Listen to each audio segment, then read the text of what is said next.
On a warm Sunday evening in 2007, the quiet rhythm of a Los Angeles neighborhood was shattered by a single sound: a mother screaming her child's name from the steps of a small brick church.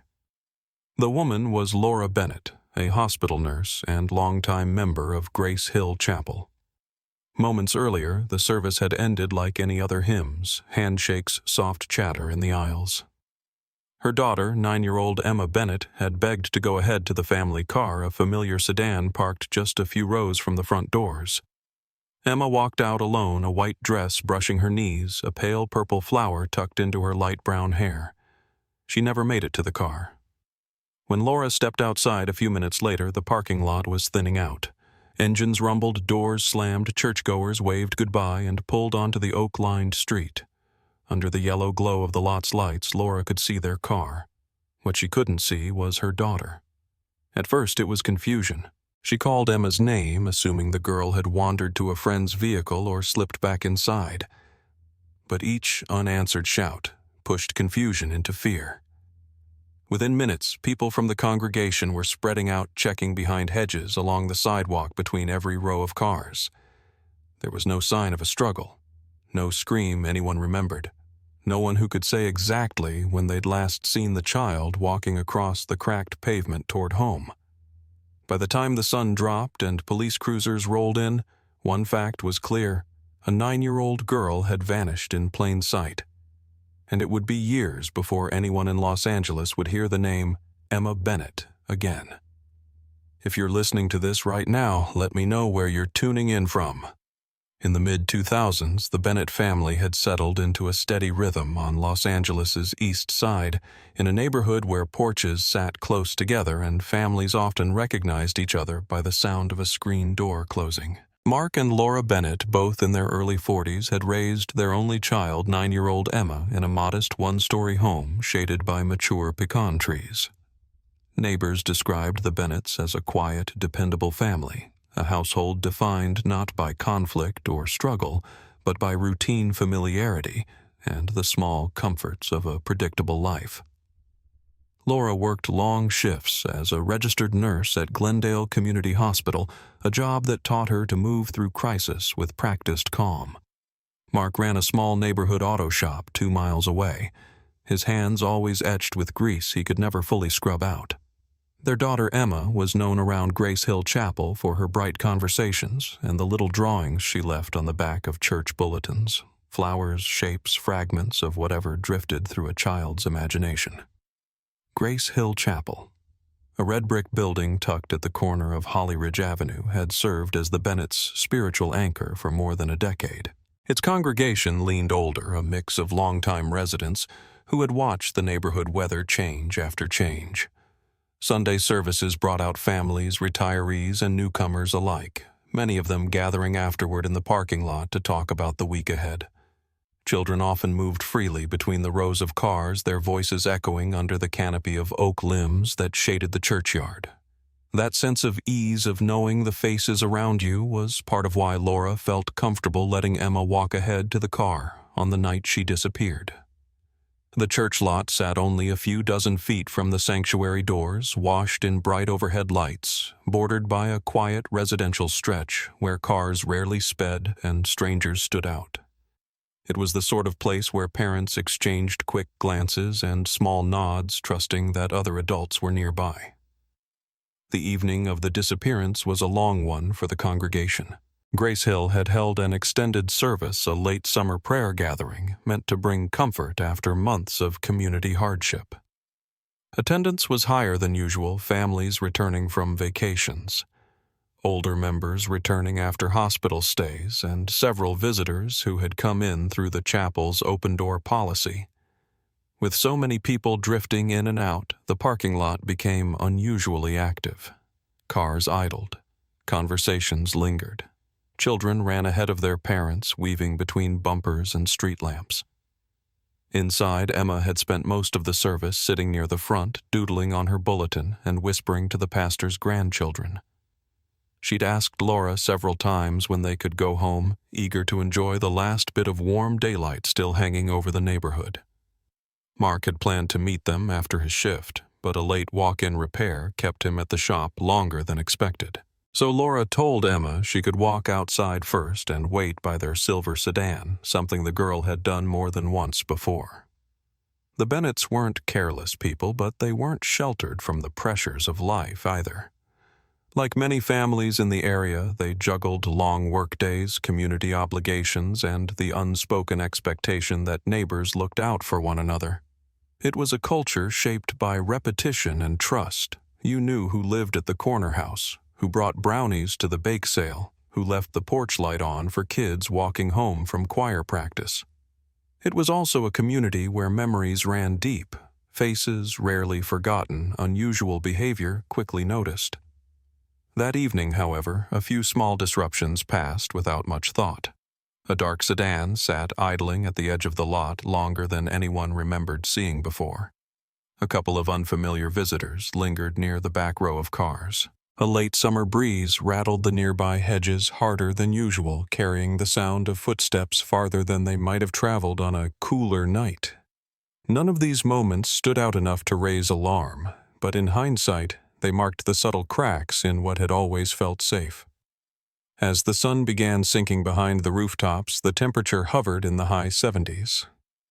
The street lamps flickered on, illuminating the cracked pavement where the children usually raced after services. Emma's purple flower, something she had insisted on wearing since early that morning, gave her a distinctive look that evening.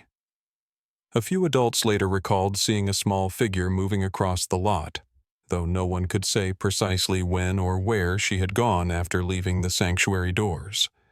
For the Bennetts, the church was not just a place of faith. It was a familiar shelter woven into the fabric of their weekly routine. They knew the ushers by name. They exchanged Christmas cards with the pastor's family. They trusted the space, trusted the people, and trusted that a child could step outside for a few minutes without consequence. Nothing in their experience suggested otherwise. The calm of that community, its habits, its routines, its unspoken assurances, formed the backdrop against which the events of that night unfolded.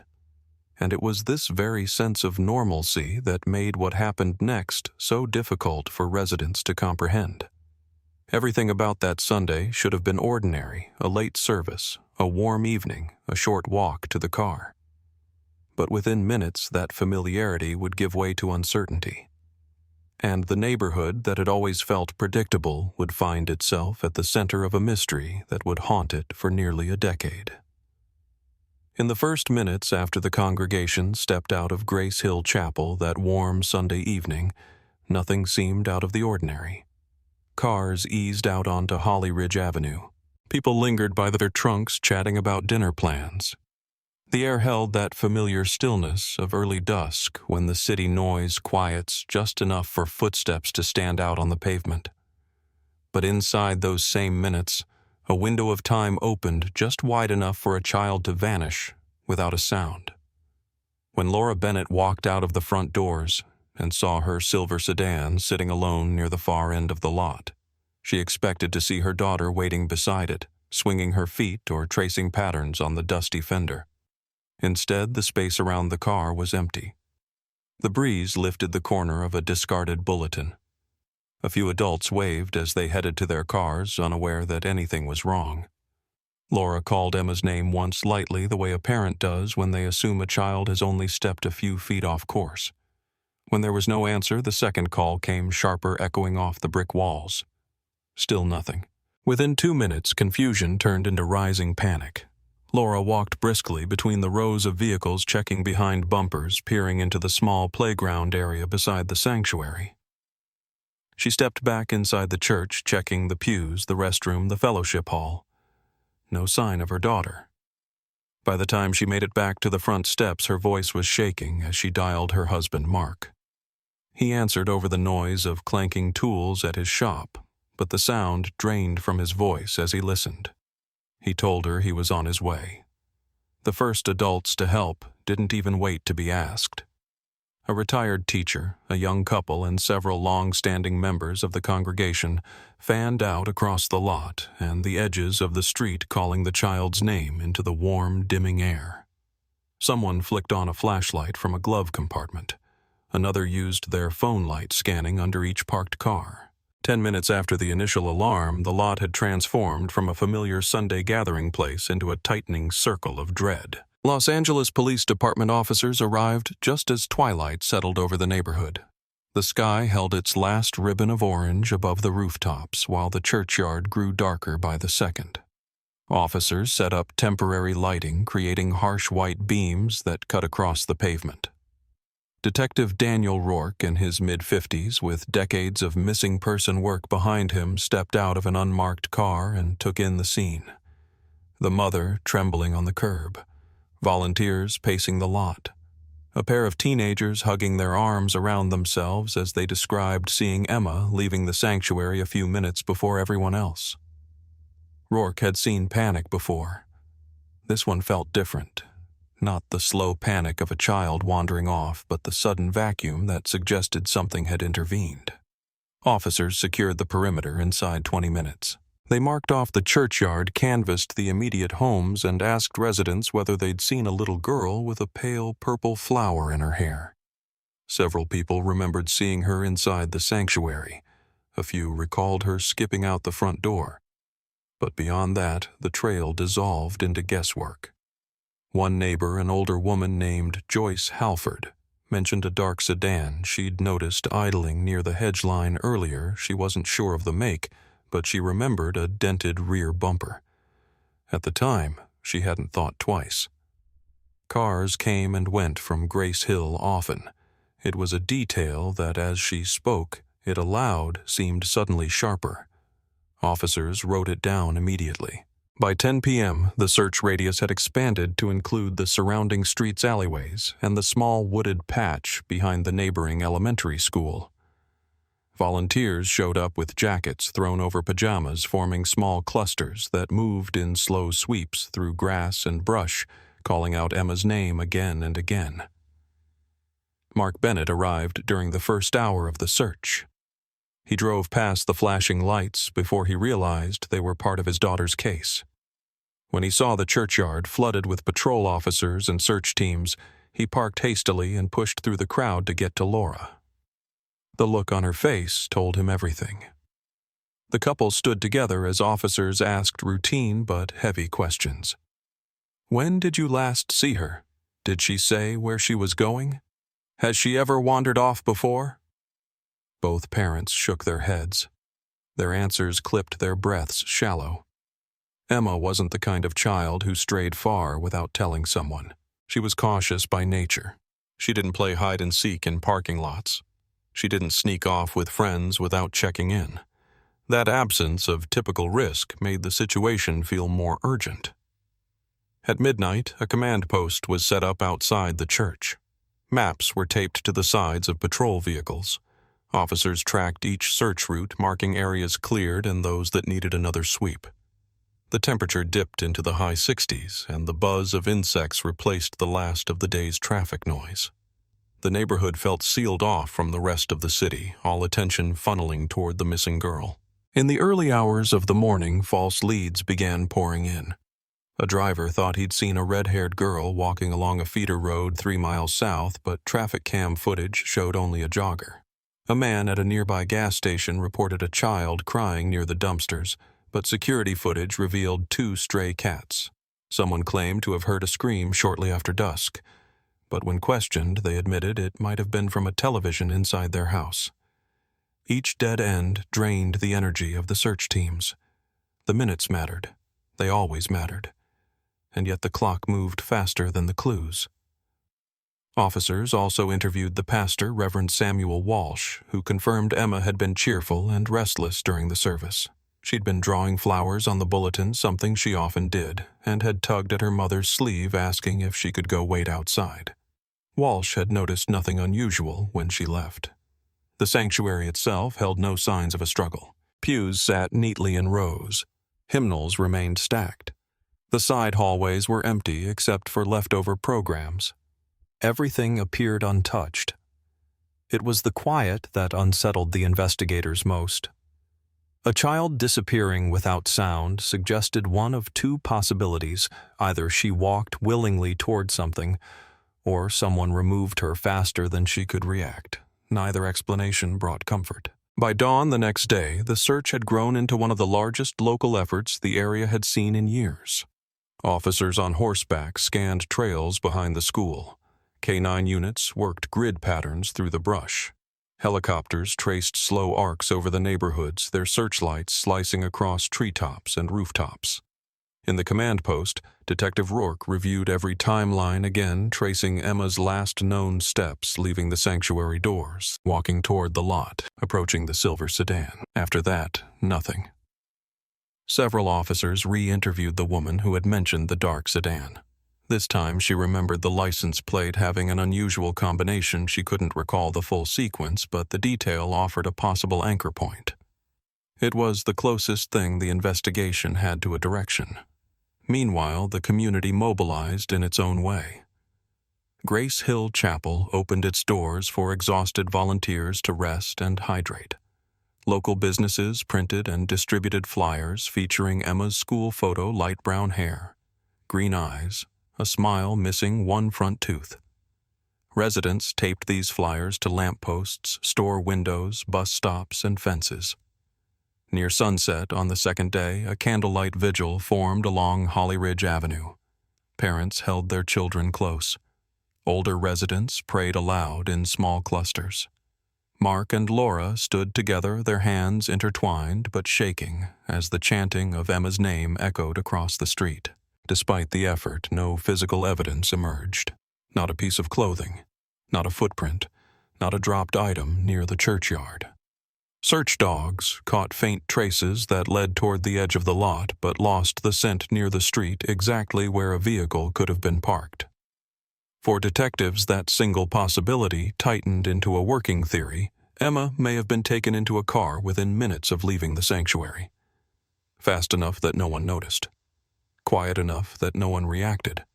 Still, without a license plate, a solid witness or recorded footage from the immediate area, the case stalled. Officers requested footage from nearby businesses, but many cameras didn't face the road or operated on outdated systems with low resolution. Some tapes were already overwritten. Every lead evaporated almost as soon as it arrived. By the end of the first week, the search scaled back. Volunteers were exhausted. Patrol officers rotated out in shifts, their expressions growing harder each time they returned with nothing.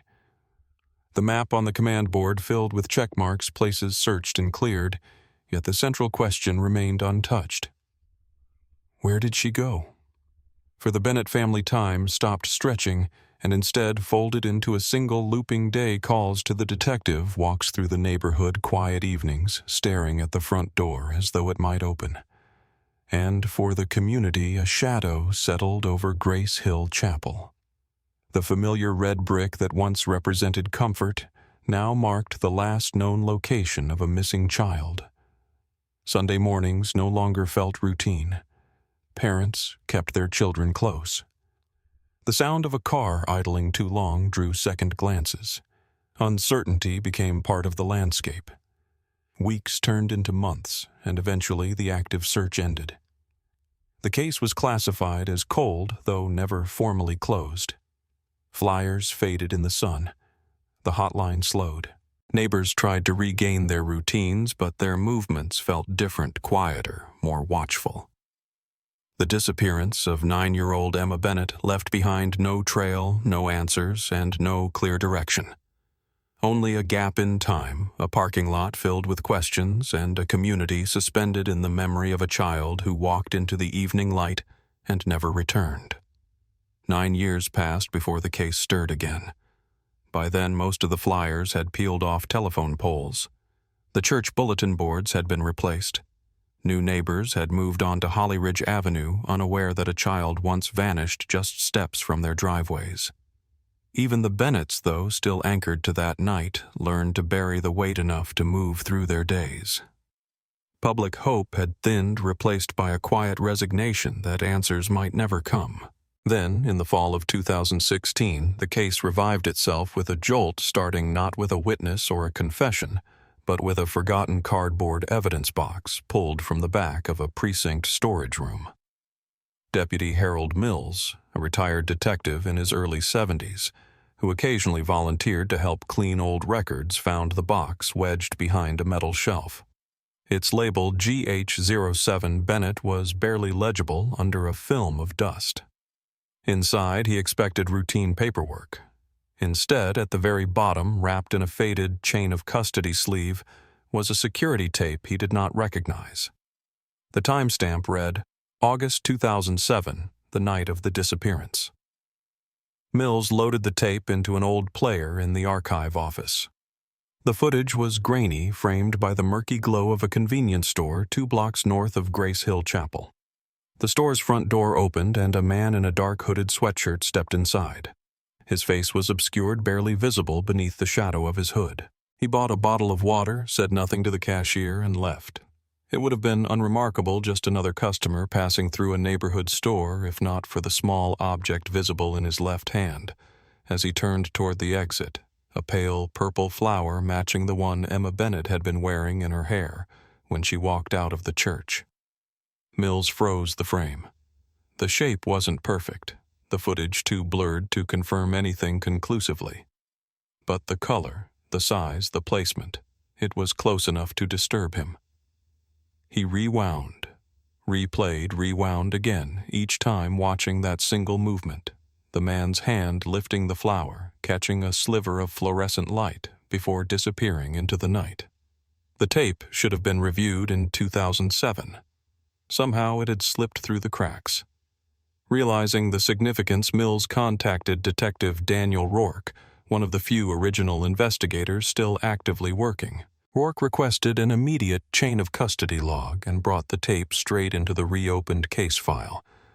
Within 24 hours, the Los Angeles Police Department formally revived their investigation into Emma Bennett's disappearance. The first step was clear re-interview the original witnesses. 9 years is a long time for memory, but sometimes age sharpens a detail that once felt unimportant. When officers returned to speak with Joyce Halford, the neighbor who remembered a dark sedan near the church lot, she was now in her late 70s. Her recollection had faded in some areas, but one detail, the dented rear bumper, remained firm. Pressed gently for more, she recalled something else part of the license plate.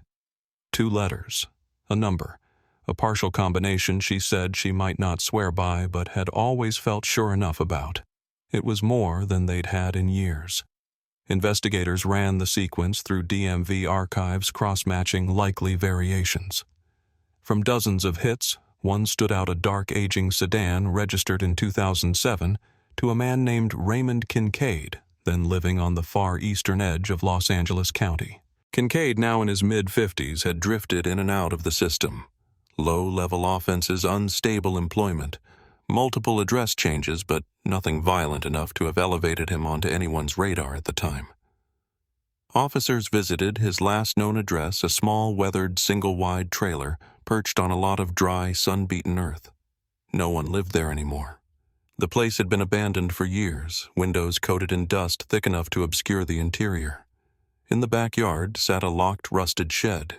When investigators forced the latch, the door groaned open, releasing the stale smell of heat-baked wood. Inside, beneath a torn tarp, lay a small white jacket. It was child-sized, weathered by time, and streaked with a faint lavender discoloration. The jacket matched the description of what Emma Bennett had been wearing on the night of her disappearance. Forensic testing later confirmed it carried her DNA. Word of the find spread quickly through the department, then through the neighborhood, and eventually to the Bennett family. For Laura and Mark, the discovery arrived like a sudden shift of gravity, hope returning, but paired with paralyzing dread. The jacket suggested Emma had indeed been taken, but it also suggested she had been kept alive long enough to leave behind clothing her family had never seen again. A new question surfaced. How long had she lived after leaving the church lot? The investigation unfolded rapidly in the weeks that followed. Detectives traced Kincaid's movements from 2007 through 2016. Employment records placed him passing intermittently through Nevada and remote areas north of Las Vegas.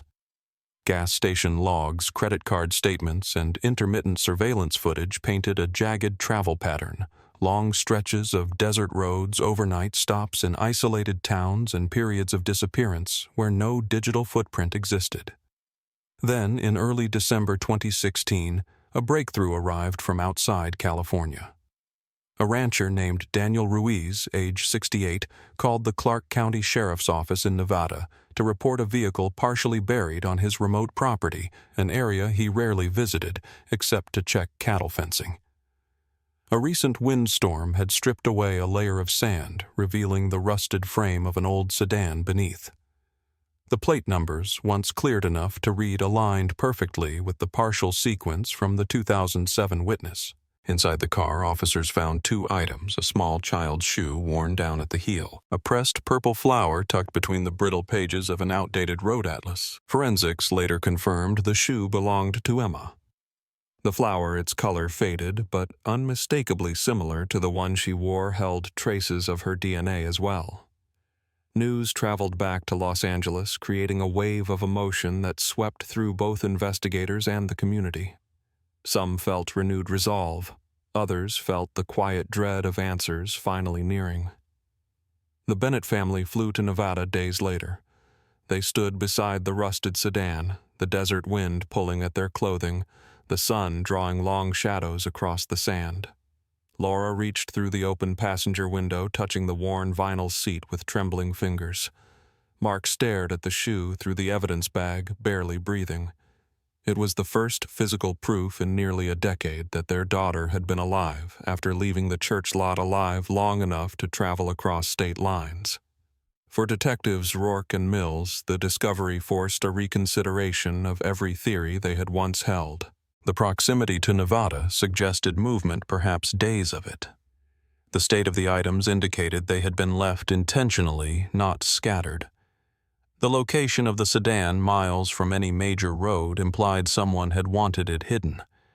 What startled investigators most was the implication of time. Emma may have survived the initial abduction. She may have traveled with her captor for longer than anyone once feared. The case, once cold, was no longer simply open. It was urgent. The map on the command board grew new lines: Nevada routes, desert radio towers, small-town motels, abandoned fuel stations. Every location that Kincaid might have passed through now became relevant. Federal agencies were looped in, search teams redeployed. What began as a local mystery had become an interstate pursuit of the truth. And for the community back on Holly Ridge Avenue, the discovery reopened a wound that had never fully closed. Porch lights turned on earlier. Parents held children closer. Grace Hill Chapel added extra volunteers to monitor the lot on Sunday mornings. The unease was unmistakable. 9 years after she vanished from a quiet church parking lot, the trail of Emma Bennett, thought to be little more than memory, had resurfaced in the Nevada desert. Something long buried had risen again, bringing with it a rush of painful clarity and a new sense of fear. And for the first time in years, investigators believed they might finally be closing in on the truth. When the rusted sedan was pulled from the sand on Daniel Ruiz's Nevada ranch, the Emma Bennett case stopped being a faded file and became a living investigation again. The car, half buried on a stretch of windswept property nearly 150 miles northeast of Las Vegas, carried the same plate sequence that neighbor Joyce Halford had partially recalled from outside Grace Hill Chapel back in 2007. Inside, investigators found a small girl's shoe and a pressed purple flower in an old road atlas. DNA confirmed the shoe belonged to Emma. Trace testing on the flower linked back to her as well. For detectives, that meant one immediate thing: Emma had not disappeared into thin air. She had been in that vehicle. She had left Los Angeles. And at some point, she had been alive in the desert. The case shifts from missing to hunted. With the Nevada discovery, the LAPD restructured the Bennett case. Detective Daniel Rourke, who had carried the file for years, brought in a younger cold case specialist, Detective Karen Doyle, then in her late 40s, to lead the renewed investigation. Retired Deputy Harold Mills stayed on in a consulting role, his discovery of the long-forgotten convenience store tape having sparked the revival. They began with what they now knew for certain: Emma left Grace Hill Chapel's parking lot in August 2007. A dark sedan with a dented rear bumper was near the church. A man in a hooded sweatshirt carrying a purple flower appeared on the convenience store tape 2 blocks away that same night. Years later, the same sedan turned up buried on a Nevada ranch with Emma's shoe and a pressed flower inside. The partial plate from Joyce Halford and the DMV search had already given them a name. Raymond Kincaid, mid-50s, a drifter with a history of petty offenses, trespassing, shoplifting, vagrancy, but nothing that would have tied him to a child abduction in 2007. His last known address had been a small rundown trailer on the outskirts of East Los Angeles. When officers executed a search warrant at that property months earlier, they found the locked shed and, inside it, the small white child's jacket with faint lavender staining. DNA tests confirmed it was Emma's. Now, with the Nevada car linked to the same plate, Kincaid moved from person of interest to the center of the investigation. The problem was simple and infuriating. He was gone. A voice from the highway. The breakthrough came from a memory 2 years old. Responding to a renewed bulletin about Kincaid, a long-haul truck driver named Henry Hank Delgado contacted authorities. In 2014, he said while driving a route between Reno and Las Vegas, he had picked up a hitchhiker along a lonely stretch of highway. The man looked worn down, sunburned, unshaven clothes, dusty and hanging loose. He didn't talk much, just stared out the passenger window. What Delgado did remember was a single unsettling fragment. At one point, the man muttered that there was a kid he couldn't save, then abruptly asked to be let out at the next gas station. Delgado dropped him there and drove on. When detectives showed him an old booking photo of Kincaid, Delgado recognized the man's face and the distinctive jagged scar running up the side of his neck like a burn. It matched exactly. That single recollection gave detectives something they hadn't had before. Not just the idea that Kincaid was on the move, but confirmation he was alive and talking about a child years after Emma disappeared. Tracking a drifter. With renewed urgency, Doyle's team traced Kincaid's trail as best they could. Old arrest records placed him at various points across California and Nevada.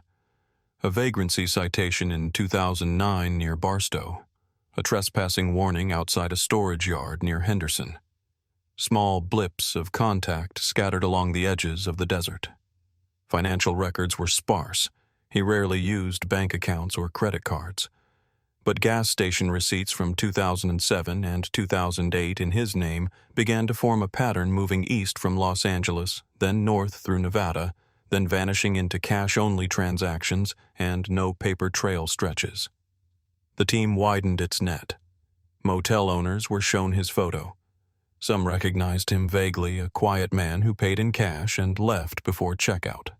Others couldn't say for sure. Still, the locations clustered around the same rural corridors that would later lead to the Ruiz Ranch. Then, in early 2016, a tip came from Bakersfield, California. A small roadside motel owner recognized Kincaid's image from a bulletin. He'd been staying there intermittently, paying in cash, keeping to himself, and always asking for a room near the back. Detectives moved quickly. The arrest in Bakersfield. The sting operation was straightforward but tense. Officers staked out the motel, waiting until Kincaid returned at dusk with a plastic grocery bag in hand. They watched him disappear into his unit, then moved in. When they knocked and announced themselves, he tried to climb out the bathroom window, but officers were already positioned outside. Within minutes, Raymond Kincaid, the name attached to the Los Angeles sedan, the Nevada car, and the forgotten convenience store tape, was in handcuffs. Inside the room, beneath the bed, in a taped cardboard box, investigators found the items that would lock him, unmistakably, to Emma Bennett. Several photographs, including images of a young girl with light brown hair. A small heart-shaped locket engraved with EB. A 9-year-old church bulletin from Grace Hill Chapel dated the night Emma vanished with a child's rough drawing of a flower in the margin. The locket matched one Emma had been given for her 9th birthday. DNA on the clasp and chain matched her profile. The drawing style on the bulletin matched examples pulled from her schoolwork and earlier bulletins she'd doodled on during services. There was no longer any doubt Emma had been with Kincaid. Inside the interrogation room at the downtown precinct, Detectives Doyle and Rourke sat across from Kincaid in a small interview room. He was thinner than in earlier photos, hair-thinned eyes sunken. The burn scar along his neck stood out starkly under the fluorescent light. Doyle laid out the evidence: the jacket from the shed, the shoe and flower from the Nevada car, the locket and bulletin from the motel room.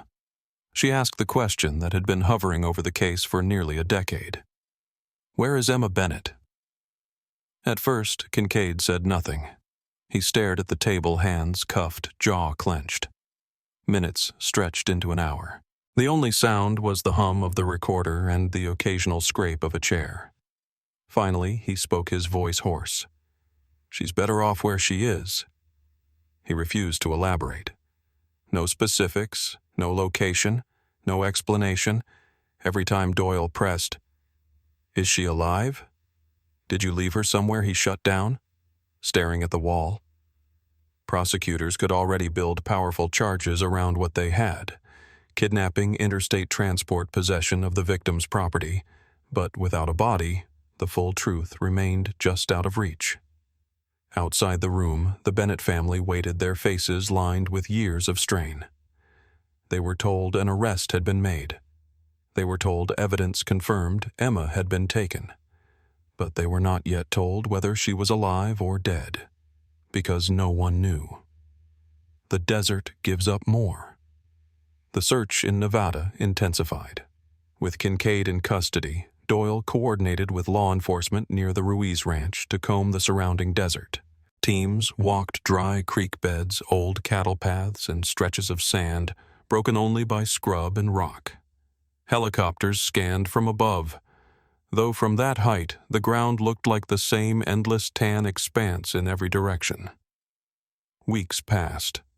The investigation felt once again like it might stall. Then, on a scorching August afternoon, a volunteer searcher named Nicole Harper noticed something glinting faintly in a dry wash not far from where the sedan had been found. At first, she thought it was just another bottle cap or piece of wind-blown metal.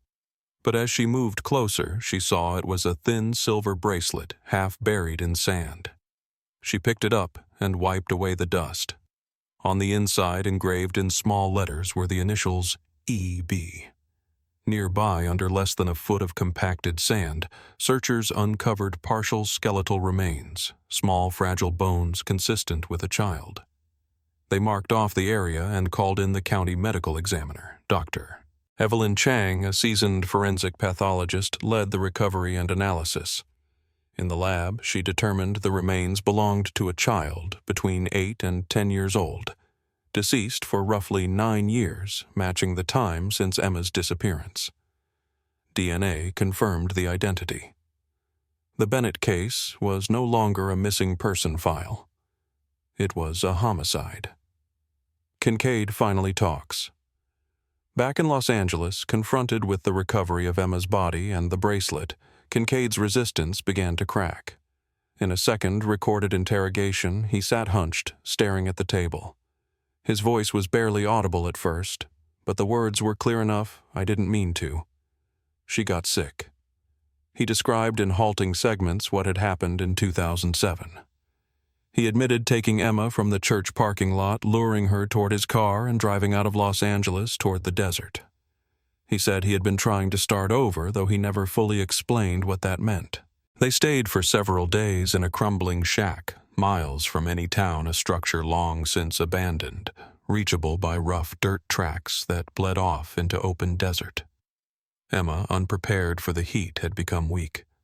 She asked for water over and over. Kincaid, unprepared and unwilling to seek help, watched as her condition worsened. When she stopped moving, he panicked. He dug a shallow grave with his hands along a dry creek bed, placing her there and covering her with sand. At some point, the bracelet slipped off and remained near the surface. He abandoned the sedan nearby, leaving it to be swallowed gradually by shifting dunes. Then he ran. He did not claim self-defense. He did not claim an accident in the traditional sense. He presented it as a failure of judgment, of courage, of basic care, abandoning a child he had taken and then could not or would not protect. What he did not provide was a satisfying why, digging into his past. In parallel with the confession, Doyle's team dug deeper into Kincaid's history. Sealed juvenile records, unlocked by court order, revealed a fire in 1995 that killed his younger sister. The scar on his neck, he had once told a cellmate, came from that night. The official record listed it as arson. A journal recovered from one of his old haunts carried frantic entries about saving a child, scribbles that combined guilt and obsession. Pages alternated between remorse over his sister's death and vague plans to do it right with another child. The church connection also resurfaced. Reverend Samuel Walsh told detectives that years before the abduction, a man matching Kincaid's description had attended a few services at Grace Hill Chapel and sought counseling. Walsh, unsettled by his unstable behavior around children, had eventually asked him not to return. Taken together, these pieces formed a working theory for investigators. Kincaid, haunted by the loss of his sister and nursing a twisted idea of rescuing or replacing a child, fixated on Grace Hill as a place where children gathered. Emma, friendly, visible, allowed to walk ahead to the car, became his target of opportunity. It didn't excuse anything. It didn't bring comfort, but it filled some of the blank spaces. The helper.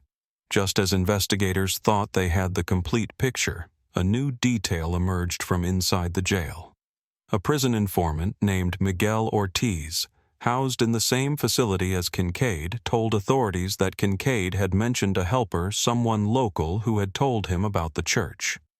According to Ortiz, Kincaid said a woman had pointed him toward that place with all the kids, though he claimed she never knew exactly what he intended to do. Doyle and Rourke treated the information carefully. Jailhouse tips are often unreliable, but when they revisited witness statements, one detail stood out. Joyce Halford, in a fresh interview, recalled seeing not only the dark sedan that night in 2007, but also a thin, dark-haired woman standing near the edge of the lot watching the children. At the time, it had seemed inconsequential. After hearing Ortiz's tip, it sounded different. Church records showed that around that period, a woman named Allison Price, then in her early 30s, had volunteered with Grace Hill's children's program. She had left the church shortly after Emma's disappearance and lived quietly on the outskirts of town. When officers visited her home, Allison appeared nervous from the moment she saw their badges. Surrounded by craft supplies and old photographs, she eventually admitted that she had met Kincaid at a community support group years earlier. Both had attended after personal losses. She had lost a young daughter to illness, and he had spoken vaguely of a sister who died in a fire. Allison told detectives she had mentioned Grace Hill to him as a family church, a place where kids laughed and played, never imagining he would act on it. When Emma vanished, she recognized Kincaid's description in news reports and panicked. She destroyed old notes, avoided police, and kept the connection to herself for 9 years. Her cooperation came late years too late to help Emma, but it confirmed something investigators had only suspected: Kincaid had not stumbled onto Grace Hill by accident. It had been suggested to him by someone he knew. Allison Price was arrested on accessory charges related to providing information and remaining silent afterward. The wider pattern. With Kincaid in custody, a full confession on record, and Emma's remains recovered, Doyle's team could finally reconstruct the core of the 2007 crime. But for them, the work didn't end there.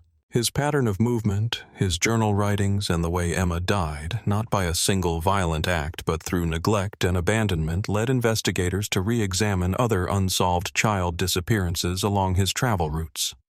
A multi-state task force was formed. They cross-checked Kincaid's known locations with missing child cases in neighboring states. A 2005 disappearance of a 7-year-old girl in Arizona. A 2003 case in Utah involving a drifter seen with a young girl and a subsequent arrest for vagrancy. Old evidence hair fibers on a jacket partial profiles that had once been inconclusive was retested with modern DNA methods. The results were disturbing. In at least one case, DNA placed Kincaid at the center of another child's disappearance. Under renewed pressure and confronted with these findings, he eventually admitted to 3 abductions, including Emma's, each ending with the child's death after he failed to provide care or seek help. For investigators, the picture was finally complete.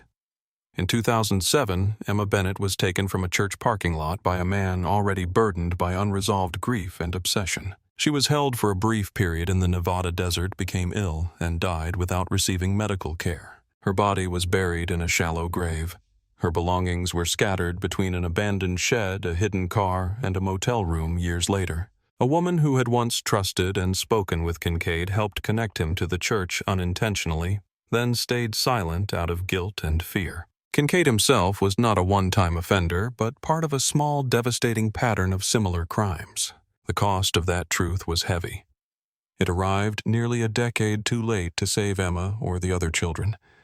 But for the Bennett family and for the community that had lived under a cloud of unanswered questions, the investigation's final reconstruction at least answered the most painful one. What happened to her? The answer was brutal, measured in small, factual steps. Each piece of evidence, each confession, each recovered item sliding into place until the picture could no longer be denied. And when it was all laid out on the table, maps, photographs, lab reports, confession transcripts, the detectives who had worked the case for years understood that the file they were closing carried far more than paperwork. It carried the full weight of a truth no one had wanted finally brought into the light. The courtroom was silent on the morning the verdicts were read. After months of hearings, witness statements, forensic presentations, and the slow, methodical review of nearly a decade's worth of evidence, the case of State of California versus Raymond Kincaid reached its final moment. A hush settled as Kincaid, thin, pale, and visibly smaller than the man once seen on surveillance footage, stood to hear the sentence that would confine him for the rest of his life. The judge delivered it plainly: life imprisonment without the possibility of parole. No dramatic pause, no sweeping declaration, just the formal acknowledgement of what investigators had known since his confession. Emma Bennett had died under his watch. She had been taken across state lines, neglected until she could no longer survive, and buried in the Nevada desert. Beside him, in a separate proceeding, Allison Price faced her own reckoning. Her 5-year sentence reflected her role, an unwitting but consequential thread in the chain of events that led Kincaid to Grace Hill Chapel. She had supplied information, then concealed her connection out of fear and guilt. Her tearful testimony did little to soften the weight of her choices. For Emma's family, Price's remorse arrived too late to alter the outcome, though it became part of the official record. Mark and Laura Bennett sat in the front row, hands clasped tightly together. The news brought neither celebration nor relief. Instead, it carved out a stillness within them, an acknowledgement that while they finally understood what had happened to their daughter, the truth carried a depth of loss that no sentence could close. They left the courthouse quietly, stepping through a crowd of reporters without offering statements. In the months that followed, Los Angeles moved through its own complicated mixture of grief and reflection. Neighborhoods that had watched Emma grow up struggled to reconcile the innocence of her early years with the enormity of what had been revealed. Holly Ridge Avenue, once defined by its predictable routines, became a place where residents paused a little longer before letting children walk ahead. Grace Hill Chapel, where the disappearance had begun, became both a gathering point and a place of mourning. Under the old oak trees that shaded the front walkway, the congregation installed a bronze memorial plaque engraved with Emma's initials E.B. and set it into a stone base near the garden path. Mark, a lifelong craftsman, built a bench to accompany it, shaping the wood by hand and carving Emma's initials along the back slat. He placed it quietly one morning before sunrise, slipping away before parishioners arrived. The garden behind the church expanded in those first seasons, filled with lavender plants whose fragrance drifted through the courtyard on warm afternoons. Volunteers maintained it weekly, trimming branches, pulling weeds, and leaving small tokens, handwritten notes, children's drawings, pressed flowers at the edge of the plaque. For many, the garden became a place not only to remember Emma, but to acknowledge the vulnerability that the case had exposed in their community. Law enforcement agencies across the region examined the Bennett investigation closely, using it as a case study in how cold cases can fracture across years and jurisdictions. Detectives from the LAPD, along with Nevada and Utah investigators, gathered to review what had been missed in 2007. The overlooked convenience store tape, the misfiled evidence box, the failure to identify patterns in Kincaid's earlier movements. New policies emerged as a direct response. The LAPD established improved archival procedures for evidence, ensuring tapes and physical items would not be misplaced or forgotten. Missing child protocols were updated to mandate cross-state alerts earlier in the timeline. Grace Hill Chapel, working with local officers, launched a community education program focused on child safety, situational awareness, and rapid reporting. The first public session was held in the chapel's fellowship hall, where Detective Karen Doyle spoke beside a projection of Emma's bracelet, urging parents to trust instincts and teach children the same. The Bennett family attended, though they sat quietly in the back. Their presence carried more weight than any words spoken. National attention grew after Kincaid's additional confessions.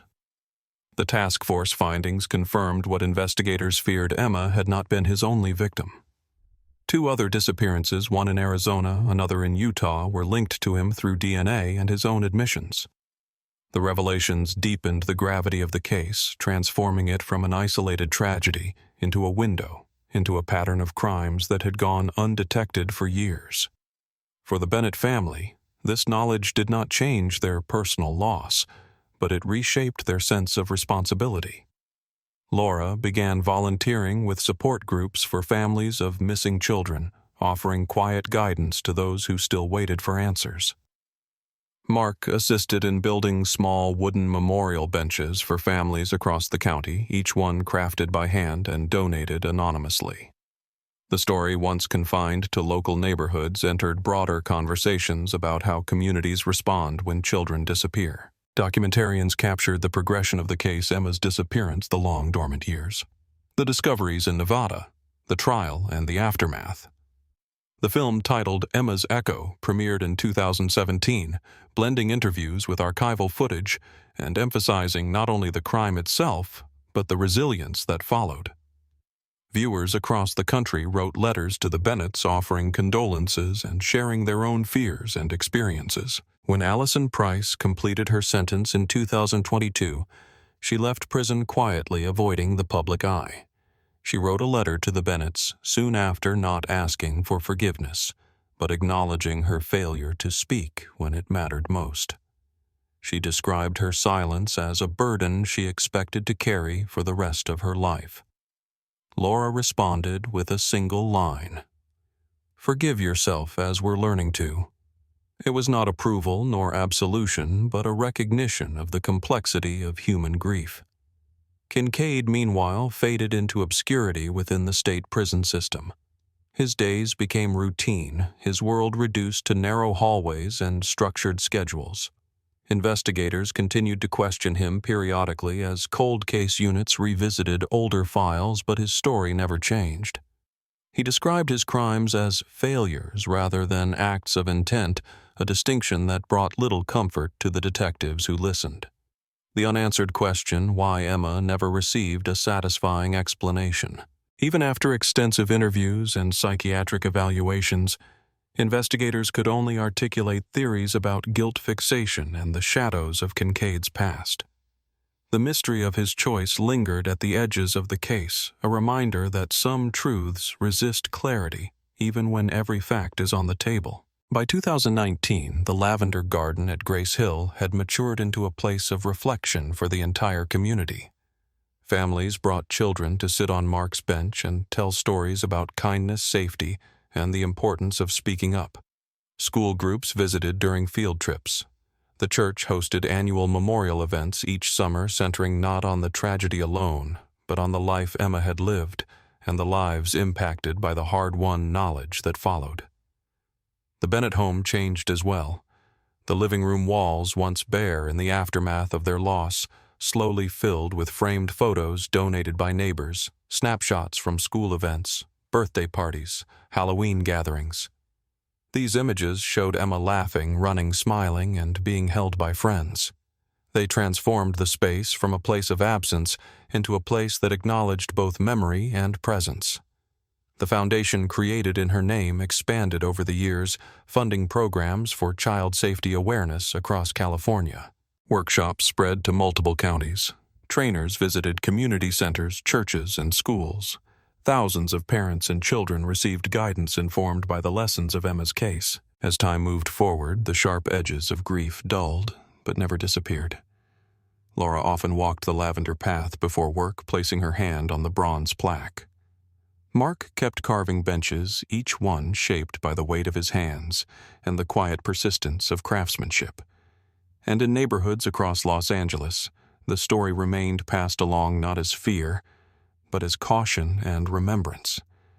A reminder that a single missed detail, a single overlooked clue can change the course of many lives.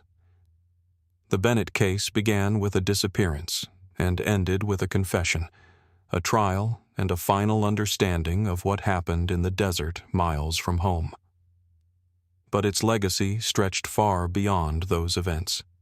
It reshaped policy, deepened awareness, strengthened communities, and provided families with tools that might one day spare them from similar sorrow.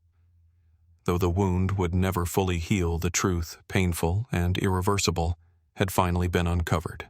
And through that truth, Emma Bennett's memory became not only a symbol of loss, but a quiet force for protection, vigilance, and resilience in the years that followed.